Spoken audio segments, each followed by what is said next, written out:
Manajemen pada perusahaan PT Garuda Indonesia. Sistem informasi manajemen sendiri adalah sistem yang digunakan oleh suatu organisasi untuk menyediakan informasi yang dibutuhkan oleh organisasi dalam menangani suatu permasalahan yang ada di dalam organisasi tersebut. PT Garuda Indonesia merupakan maskapai penerbangan nasional yang dimiliki oleh pemerintah Indonesia atau BUMN. Pendirian Garuda Indonesia didirikan pada tahun 1947 dengan nama awal KLM oleh pemerintah Indonesia dan kemudian berganti nama menjadi Garuda Indonesia Airways pada tahun 1950. Perusahaan ini secara resmi menjadi PT Garuda Indonesia Tbk pada tahun 1961. Garuda Indonesia dikenal sebagai maskapai bintang 5 karena layanan dan kualitasnya yang tinggi. Ini adalah salah satu maskapai penerbangan terbesar di Asia Tenggara. Sistem informasi manajemen pada PT Garuda Indonesia dibagi menjadi dua bagian, yaitu sistem front office dan juga sistem back office. Sistem front office yaitu menyangkut dan bersentuhan langsung dengan pelanggan seperti sistem reservasi, check-in system, boarding system, payment online, e-ticket, dan juga global distribution system. Sedangkan sistem back office mendukung jalannya operasional perusahaan, misalnya penggunaan software accounting, human resource information system, ERP system, control maintenance, dan juga monitoring system. Selanjutnya yaitu sistem pemasaran tiket pada PT Garuda Indonesia. Maskapai Garuda Indonesia menjual tiket kepada penumpang dengan menggunakan prosedur dan teknologi yang disebut sistem pemasaran tiket. Garuda Indonesia menawarkan beragam platform dan channel untuk memudahkan klien dalam membeli tiket pesawat, yaitu 1. Rencana pemasaran media sosial, yaitu strategi pemasaran melalui media sosial dengan inisiatif promosi yang dilakukan oleh bisnis di platform seperti Twitter, Instagram, dan WhatsApp.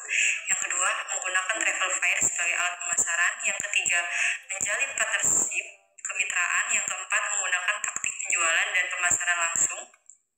Untuk pemasaran tiket secara online dapat lebih mudah diakses melalui website resmi atau aplikasi seluler.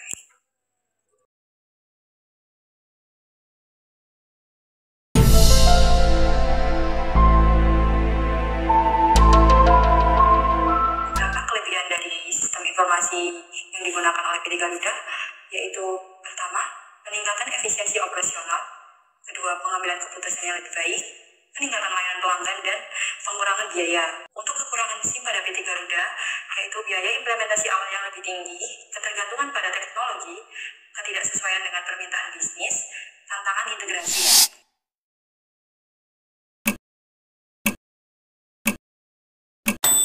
Cara mengatasi permasalahan pada PT Garuda Indonesia.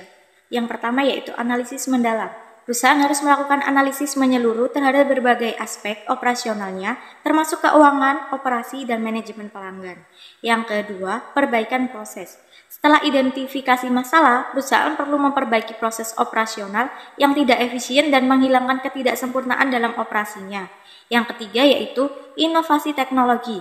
Penerbangan modern sangat bergantung pada teknologi. Perusahaan dapat meningkatkan efisiensi operasionalnya dengan mengadopsi teknologi baru seperti sistem manajemen penerbangan yang lebih canggih. Yang keempat yaitu manajemen keuangan yang bijaksana. Penting untuk mengelola keuangan dengan bijaksana, mengidentifikasi sumber pengeluaran yang tidak perlu, dan menjaga biaya operasional tetap terkendali. Yang kelima yaitu peningkatan layanan pelanggan. Memahami kebutuhan pelanggan dan memberikan pelayanan yang berkualitas adalah kunci dalam menjawab permasalahan. Yang kelima yaitu peningkatan layanan pelanggan. Memahami kebutuhan pelanggan dan memberikan layanan yang berkualitas adalah kunci dalam menjawab permasalahan perusahaan dalam mengembangkan program pelatihan bagi kru penerbangan untuk meningkatkan kualitas layanan. Yang keenam yaitu pemantauan keamanan dan keselamatan yang ketat. Keselamatan penerbangan adalah prioritas utama. Perusahaan harus selalu memastikan bahwa semua prosedur keselamatan dan keamanan terpenuhi. Yang ketujuh yaitu kerjasama dengan pihak regulasi. Perusahaan penerbangan harus selalu berkolaborasi dengan otoritas penerbangan dan mematuhi regulasi yang berlaku. Yang kedelapan yaitu reputasi dan branding. Meningkatkan citra merek dan reputasi perusahaan dapat membantu dalam menjawab permasalahan. Garuda Indonesia seperti perusahaan lain harus menjaga citra baiknya melalui layanan yang berkualitas dan berkomitmen pada tanggung jawab. Kesimpulan dari implementasi sistem informasi manajemen atau SIM pada PT Garuda Indonesia dapat memberikan berbagai manfaat seperti peningkatan efisiensi operasional, pengambilan keputusan yang lebih baik, dan pelayanan yang lebih baik pada pelanggan. Namun, kesuksesan implementasi SIM sangat tergantung pada beberapa faktor kunci, termasuk perencanaan yang baik, pelibatan stakeholder yang tepat, dan pemeliharaan sistem yang terus-menerus. Oke, sekian informasi dan pembahasan kita mengenai implementasi sistem informasi manajemen pada PT Garuda Indonesia. Apabila ada tambahan atau ada kurangnya, kalian bisa komen di bawah ya.